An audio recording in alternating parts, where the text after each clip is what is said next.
guys, I just got back home from watching two awesome Broadway shows, Prima Facie and Harry Potter and the Cursed Child. I'm going to be giving you guys my review of what I thought of these two Broadway shows. So we're going to start with Prima Facie here, starring Jodie Comer, and this is a one-woman show. She performed this all by herself on stage, and it was approximately an hour and a half. And the main theme of this show is about sexual assault, which unfortunately happens a lot in real life. I've known a couple of people who have been sexually assaulted. It's very sad that these cases go unnoticed. A lot of the times women are scared of speaking up about what happened to them. The star of the show, Jodie Comer, won an Olivier Award, and she also won a Tony Award for this show, so it was very hyped up, and that's one of the reasons why I went to see it with my sister. It turned out to be a wonderful show. I loved it from start to finish. This play was written by Susie Miller, and it is about the story of Tessa, a young criminal defense barrister who defends men from sexual assault, and then ironically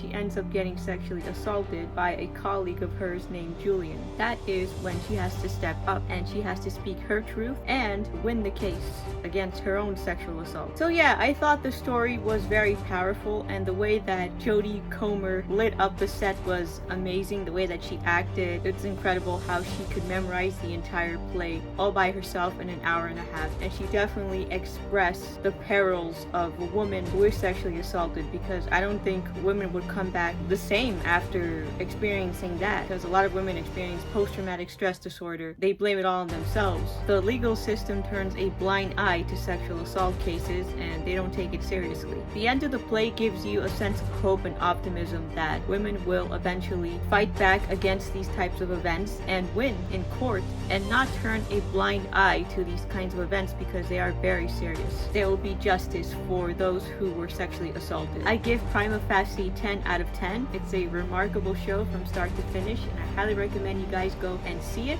It's definitely worth watching, and it will give you some food for thought. The second show that I went to see, Harry Potter and the Cursed Child, which is based on the novel that came out. Honestly, I've only read the first part of this story. I haven't read the entire thing, so I went into the theater without knowing what else happened in the story. Even before I wanted to see Harry Potter and the Cursed Child on Broadway, a friend of mine told me that he didn't like it because it wasn't really faithful to the original story, and that they cut out a lot of things because the production is 3 hours and it's just a lot of things to cover, and he felt like it was a lot better to adapt the Cursed Child into a TV movie or something. Before we went to see the show, we were invited into this lounge that was inside the Lyric Theater, and they offered us refreshments and food, and they also gave us 2 free gifts, which were 2 Harry Potter chocolate ones. It was really cool and comfortable. Everybody was in the Harry Potter spirit, which was great. I honestly thought that the show was incredible from start to finish, despite not reading the rest of The Cursed Child. The actors did a wonderful job, especially the guys who did Albus and Scorpius. I think they were amazing. They put their heart out on stage, and it was really incredible. I'm not going to get into the entire story of The Cursed Child because I would be spoiling it for you guys, but basically it takes place 19 years after the events of the previous book. Harry is all grown up, he's a father, and he has a son named Albus Severus Potter who is sorted into Slytherin on his first year, and he gets bullied a lot because he feels like he's living in his father's shadow and his father's fame, because Harry Potter, of course, is the boy who lived. He's famous, right? And he defeated Voldemort. And Albus feels like he can't live up to other people's expectations. Draco Malfoy's son, Scorpius, also has a similar problem, that he can't live up to people's expectations, and he also gets bullied by the students in Hogwarts, and he's an outcast, just like Albus.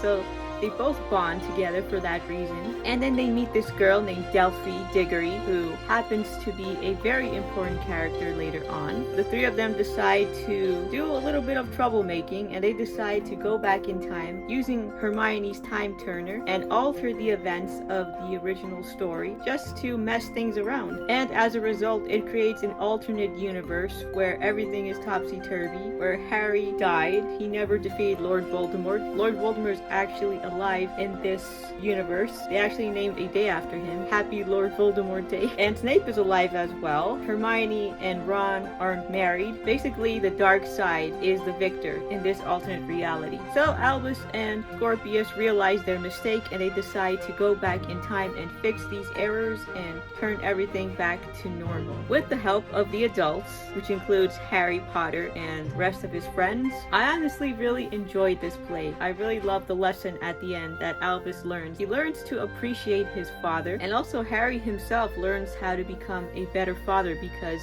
in the beginning didn't know how to communicate with his son, and he was placing all of these expectations on him, and he didn't really understand what was going on and why he was acting the way that he was acting. And it also shows you that sometimes you can't turn back time. You can't go back to the past and alter the events because you have to accept it the way that it is and that everything happens for a reason. And it also shows you the struggle that parents sometimes have when their children don't meet their expectations and they want to form their own path in life. I was very impressed by the production as well as the acting, and there was a lot of special effects, especially with the wands. There was a lot of fire. Even there were Dementors that they would put in the audience, and also Voldemort came off the stage. That was really scary. I give Harry Potter and the Cursed Child a 10 out of 10. I hope that they make a TV movie of this. I hope HBO Max does it because they're going to do the new TV series as well with brand new actors. I highly recommend you watch this show on Broadway, especially if you're a huge Harry Potter fan. Definitely watch this show because it's amazing from start to finish. That's my review of Prima Facie and Harry Potter and the Cursed Child. I hope you guys enjoyed this video. Please give me a thumbs up if you liked it, comment down below, and subscribe as always. Thank you so much for watching, and I'll see you guys later. Bye.